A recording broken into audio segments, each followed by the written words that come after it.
Trees are waving a royal welcome. Trees are waving a royal welcome.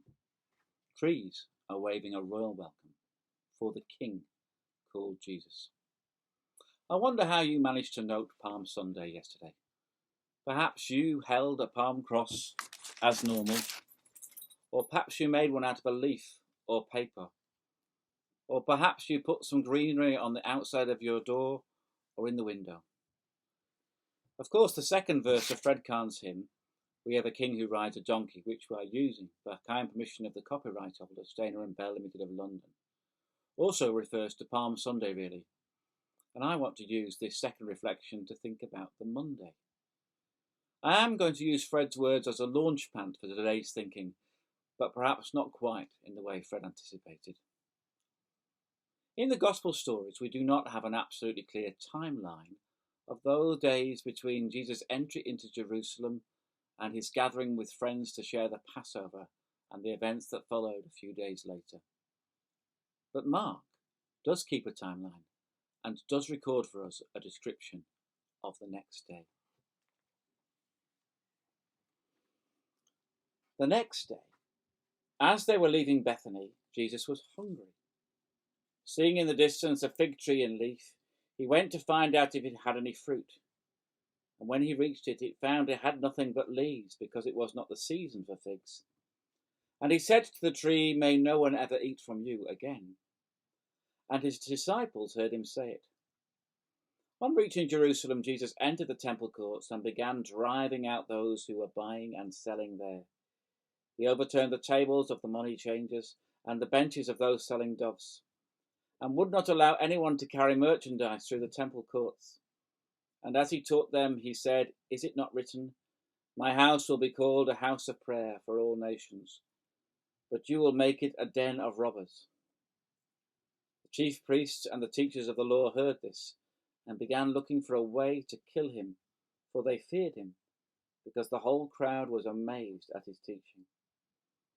And when evening came, Jesus and his disciples went out of the city.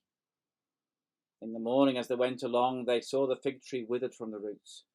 Peter remembered and said to Jesus, "Rabbi, look, the fig tree you cursed has withered." "Have faith in God," Jesus answered. "Truly I tell you, if anyone says to this mountain, 'Go, throw yourselves into the sea,' and does not doubt it in their heart, but believes that what they say will happen, it would be done for them. Therefore I tell you, whatever you ask for in prayer, believe that you have received it, and it will be yours. And when you stand praying, if you hold anything against anyone, forgive them, so that your Father in heaven may forgive your sins."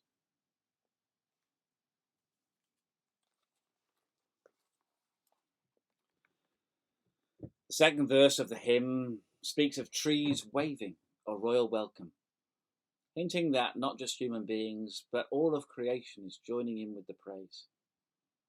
The fig tree here we might regard as an exception. Jesus' action seems curious indeed at first sight, but we need to take the whole story as a piece, or rather the two stories, one inside the other.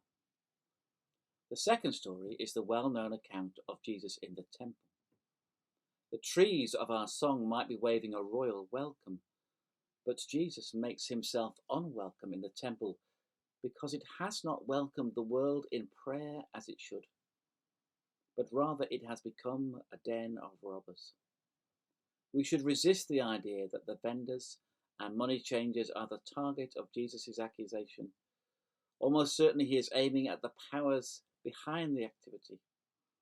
It is this action of Jesus that causes the religious leaders, who are acting in an uneasy truce with the Roman Empire and its local puppet, the Herodian government, to accelerate their designs on Jesus' life.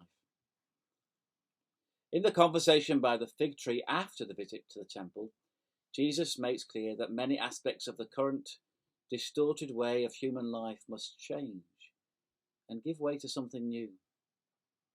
I am not suggesting for a minute that the coronavirus pandemic has come about like the withering of the fig tree at the hand of Jesus, but I do wonder whether many things might change in our world as we go through this experience together.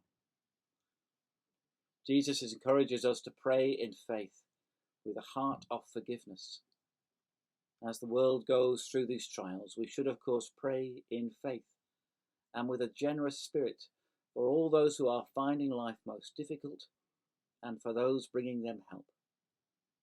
But we should also pray that the changes in the world might align us more clearly with the reign of the dying, rising, and ascended Jesus. Jesus the King is risen. Jesus the King is risen. Jesus the King is risen early in the morning.